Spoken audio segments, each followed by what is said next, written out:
Assalamualaikum warahmatullahi wabarakatuh. Kami dari KKNM Uniska 2021 dari Desa Tulangrejo Pari Kediri yang beranggotakan saya Desi Nur Indah Prastiwi dan teman saya dari Rabi Sastri Sasbila dan Alvina Ayu Oktaningrum. Di sini kami akan menjelaskan tentang pencegahan COVID-19. Yang pertama adalah virus corona adalah virus yang menyerang sistem pernafasan. Penyakit karena infeksi virus ini disebut COVID-19. Virus corona bisa menyebabkan gangguan ringan pada sistem pernafasan, infeksi paru-paru yang berat, hingga kematian. Virus ini bisa menyerang siapa saja seperti lansia, golongan usia lanjut, orang dewasa, anak-anak, dan bayi termasuk ibu hamil dan ibu menyusui.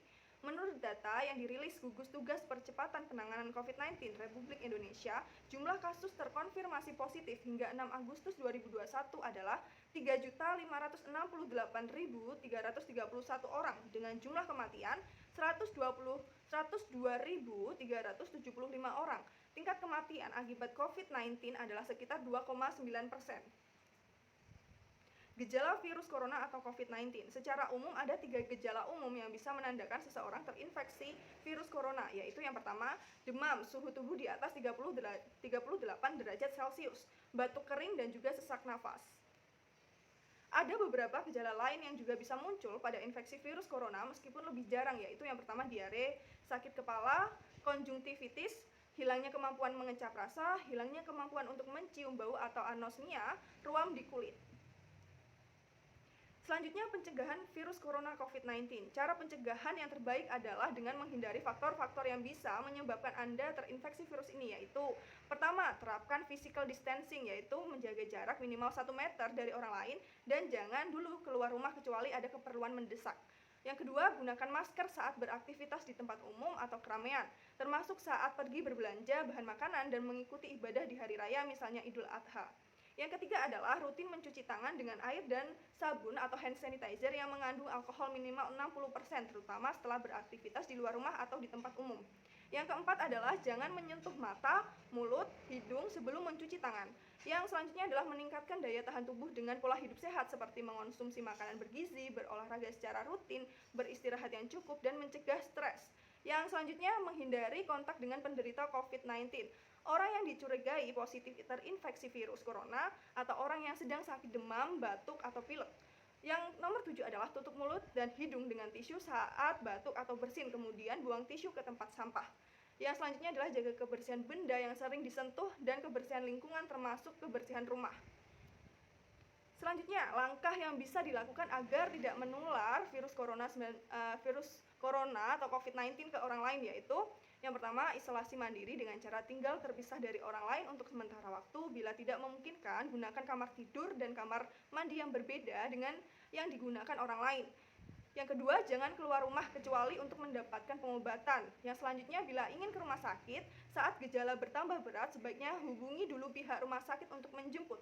Yang selanjutnya adalah larang orang lain untuk mengunjungi atau menjenguk sampai Anda benar-benar sembuh. Selanjutnya sebisa mungkin jangan melakukan pertemuan dengan orang yang sedang sakit. Selanjutnya, hindari berbagi penggunaan alat makan dan minum, alat mandi, serta perlengkapan tidur dengan orang lain. Yang selanjutnya, pakai masker dan sarung tangan bila sedang berada di tempat umum atau sedang bersama orang lain. Gunakan tisu untuk menutup mulut dan hidung bila batuk atau bersin, lalu segera buang tisu ke tempat sampah.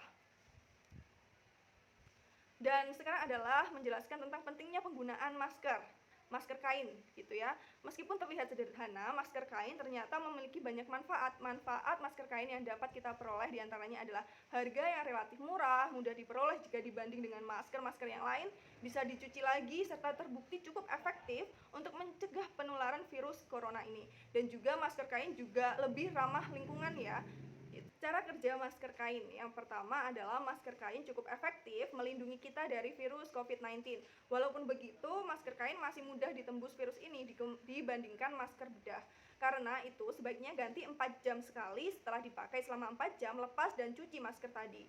Dalam memilih masker kain yang tepat, pastikan saat kamu menggunakannya, hidung, dagu, dan kedua sisi wajah tertutup dengan sempurna. Masker kain memiliki beberapa model, diantaranya dengan tali yang diikat ke belakang atau karet yang dipasang di telinga. Selanjutnya, pilih kain yang halus, bahan anti air lebih diutamakan. Pastikan juga bahwa kamu masih bisa bernafas dengan baik saat masker terpasang di wajah. Selanjutnya, selalu cuci tangan sebelum menggunakan masker.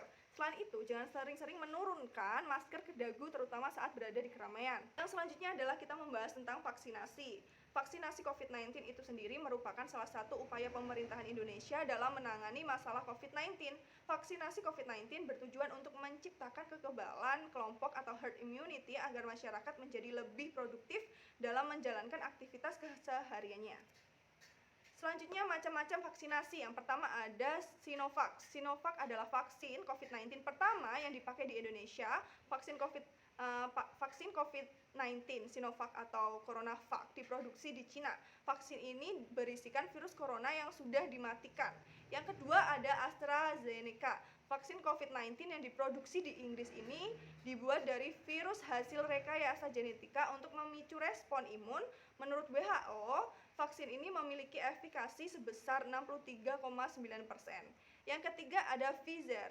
BPOM telah memberikan izin penggunaan darurat pada vaksin COVID-19 Pfizer.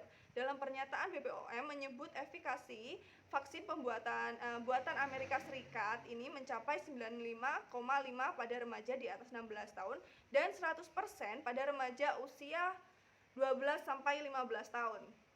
Begitu penjelasan dari kami, kelompok KKNM Uniska 2021 Desa Tulung Rejo Pare Kediri. Kami ucapkan terima kasih.